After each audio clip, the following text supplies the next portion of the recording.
대기롭게 담임 목사이신 대홍기 목사님, 내 어른에게 물어라 이라는 제목으로 귀한 말씀 주시겠습니다.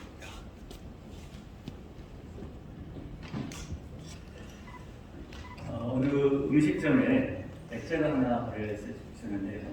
이 액자의 제목이 노인이 되지 말고 어르신이 되라라는 제목의 글이 있었습니다. 어떤 사람이 이 글을 갖다가 사진으로 찍어서 많이 공유를 해서 많은 사람들이 이제 알게 됐죠. 그 보면은 노인이 되지 말고 어르신이 되어라라는 총 10개의 글귀가 있는데 제가 한번 읽어봐 드리겠습니다. 노인은 늙은 사람이고 어르신은 존경받는 사람입니다. 노인은 몸과 마음이 세월이 많이 자연히 늙는다고 생각하는 사람이고 어르신은 자신을 가꾸고 젊어지려고 스스로 노력하는 사람입니다. 노인은 자기 생각과 고집을 가리지 못하는 사람이고 어르신은 상대에게 이해와 아량을 베풀어줄 줄 아는 사람입니다. 노인은 상대를 자기 기준에 맞춰 부정적으로 평가하는 사람이고 어르신은 좋은 덕담을 해주고 긍정적으로 이해해주는 사람입니다. 노인은 상대에게 간섭하고 잘난 체하며 지배하려고 하는 사람이고 어르신은 스스로 절제할 줄 알고 알아도 모른 채 겸손하며 느긋하게 생활하는 사람입니다. 노인은 이제 배울 것이 없어 자기가 최고인 양 생각하는 사람이고 어르신은 언제나 배워야 한다고 생각하는 사람입니다. 노인은 대가 없이 받기만을 좋아하는 사람이고 어르신은 상대에게 베풀어주기를 좋아하는 사람입니다. 노인은 고독하고 외로움을 많이 타는 사람이고 어르신은 주변에 좋은 친구를 두고 활발한 모습을 가진 사람입니다. 노인은 자기가 사용했던 물건이 아까워 버리지 못하는 사람이고 어르신은 그 물건들을 재활용할 줄 아는 지혜로운 사람입니다. 하나가 더 남았는데요. 노인은 공짜를 좋아하는 사람이고 어르신은 그 대가를 반드시 지불해야 한다고 생각하는 사람입니다. 우리가 흔히 이 노인과 어르신이 뭐가 다를까라고 생각할 수도 있습니다. 그러나 이 노인과 어른이라는 말 자체도 가진 뜻이 달라지게 됩니다. 사전을 찾아보면 노인이라는 말은 어떤 뜻을 가지고 있냐면 나이가 들어서 늙은 사람이라는 뜻을 가지고 있습니다. 반면에 어른이라는 뜻은 국어사전을 찾아보면 다 자라서 자기 일에 책임질 수 있는 사람이라는 뜻을 가지고 있습니다. 한 집단에서 나이가 많고 경륜이 많아 존경을 받는 사람을 어른이라고 부릅니다. 이 자리에 계신 모든 우리 장로님들 하나님 나라와 교회의 노인이 아니라 어른 되시길 주님의 이름으로 축복합니다. 자, 그렇다면 특별히 예수님을 믿는 성도는 어떤 어른의 모습을 가져야 될까요? 이 어른은 이스라엘 말로 자켄이라고 부르게 됩니다. 이 자켄이라는 말은 구약 성경에만 1143번이나 등장을 하는 말인데요. 이 자세히 성경을 살펴보면 이 자켄이라는 말이 크게 상황에 따라서 사람에 따라서 세 가지 의미를 가지고 있는 것을 우리가 발견하게 되죠. 첫 번째 의미는 나이가 많은 사람을 부를 때 자켄이라고 부르게 됩니다. 이 말이 성경에서 제일 처음 나오는 것은 창세기 18장 1절인데요. 이렇게 써 있습니다. 아브라함과 사라는 나이가 많아 늙었고 사라에게는 여성의 생리가 끊어졌는지라. 이 말씀에서 나이가 많아 늙었고 라는 말이 이스라엘 말로 자켄이라고 써 있습니다. 따라서 그 뜻만 그대로 듣고 보면은 나이가 많은 사람을 뜻을 가지고 있습니다. 구약 성경을 보면 다른 곳에서 똑같은 단어가 이 어른만 나는 수염이라는 뜻으로 사용되기도 합니다. 두 번째 자켄이라는 말이 가지고 있는 의미가 성경에 보면은 원로 혹은 장로라는 의미가 사용되게 됩니다. 출애굽기 3장 16절에 써 있는데요. 너는 가서 이스라엘의 장로들을 모으고 그들에게 이르기를 여호와 너희 조상의 하나님 곧 아브라함과 이삭과 야곱의 하나님이 내게 나타나 이르시되 내가 너희를 돌보아 너희가 애굽에서 당한 일을 확실히 보았노라 하는 말씀입니다.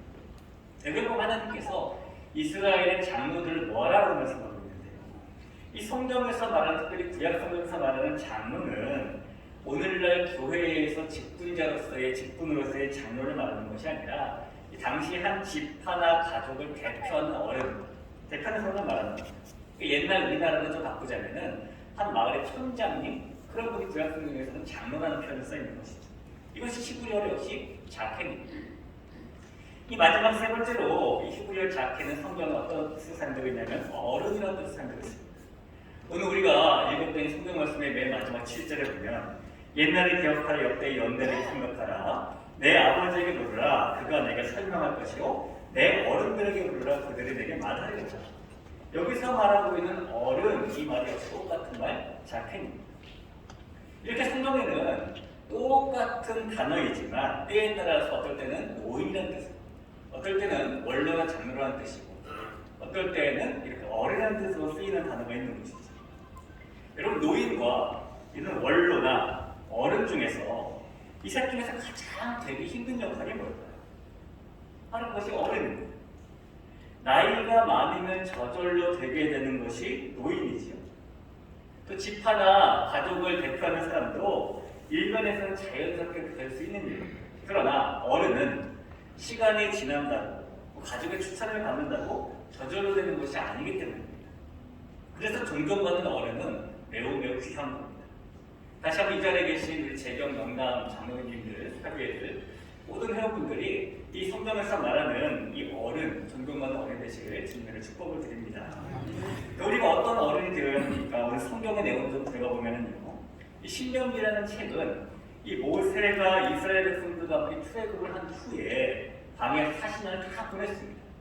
40년을 다 보내고 드디어 가나안 땅에 목전에 오게 됐는데 거기서 이제 가나안 땅에 들어가기만 하면 되는 백성들에게 마지막으로 한 고별 설교가 이 신명기입니다. 근데 이 설교를 듣고 있는 사람들은 지금 다 젊은이들입니다. 모세의 나이는 지금 120세거든요.